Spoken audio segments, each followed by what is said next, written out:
মানুষ মারা যাওয়ার পর সব আমল বন্ধ হয়ে যায়, তিনটা আমলের দুয়ার খোলা থাকে। এর ভিতরে একটা হলো আওয়ালাদিন সালেহ ইয়াদউ লাহ, যদি নেক সন্তান রেখে যায় কেউ, ইমানদার সন্তান রেখে যায়, আমলদার সন্তান রেখে যায় কেউ, এই সন্তান দোয়া করলে এটা তার উপকারে আসবে। ইবনে মাজার হাদিসে আসছে, নবী করিম সাল্লাল্লাহু আলাইহি সাল্লাম বলেছেন,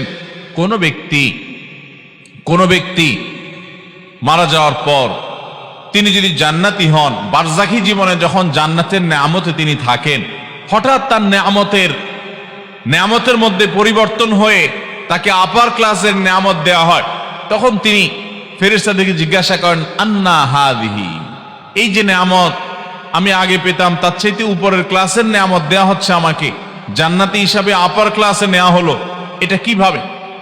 আমি তো মারা গেছি, এখন আর আমল করে নিজের মর্যাদা বাড়াইতে পারবো না, তাহলে এটা কিভাবে বাড়লো?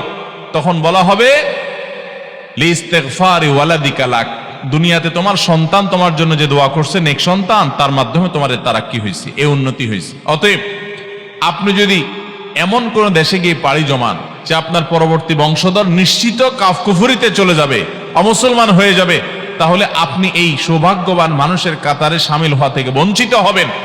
সেটা করা কোনো বুদ্ধিমান মানুষের কাজ হতে পারে? অতএব সেখানে যদি আপনি বসবাস করেন, শরীয়তের শর্ত পূরণ করে করবেন, দাওয়াতি মেজাজ নিয়ে থাকবেন, ওইটাই আপনার টার্গেট হবে, এবং পরবর্তী বংশধরের ঈমানের জিম্মাদারি আপনাকে নিতে হবে। আপনি সেখানে গিয়ে বিপদে পড়েছেন, হালাল উপার্জন করতে পারেন না, আপনি জুমার নামাজটা আদায় করতে পারেন না, জামাতে সালাত আদায় করতে পারেন না, বহু বিধিবিধান মানতে পারেন না, আপনাকে সেখানে পাড়ি জমাতে বলেছে কি? হ্যাঁ, আমাদের অনেক ভাইরা বলে যে অনেক মুসলমান দেশের চাইতে সেখানে ইসলাম পালন করা যায়। আমি জানি কিছু ইসলাম ভালো পালন করা যায়, মুসলমান দেশের চাইতে বেশি করা যায় স্বাধীনভাবে, কিছু, সবগুলা না। এবং যেটুকু ইসলাম পালন করা যায় ক্ষতি তার চেয়ে বেশি হয়, জেনারেশন ধ্বংস হয়ে যায়। কারণ আশেপাশে সব ইহুদি খ্রিস্টানদের সন্তান, আপনি কয়দিন তাকে বাঁচিয়ে রাখবেন, কয়দিন তাকে চেক দিয়ে রাখবেন?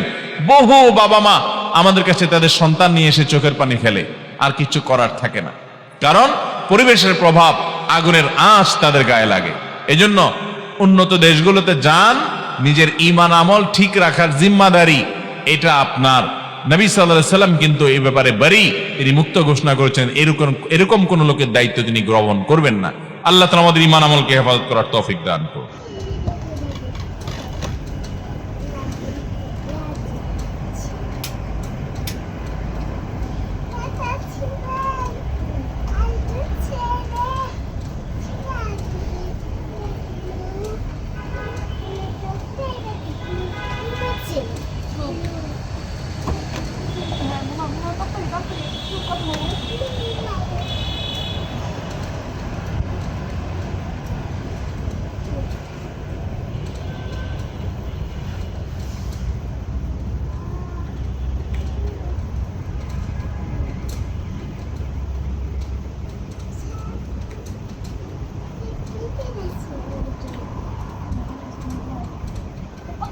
কেন ঘুমাইতে বলতেছি না তোমাকে আমি?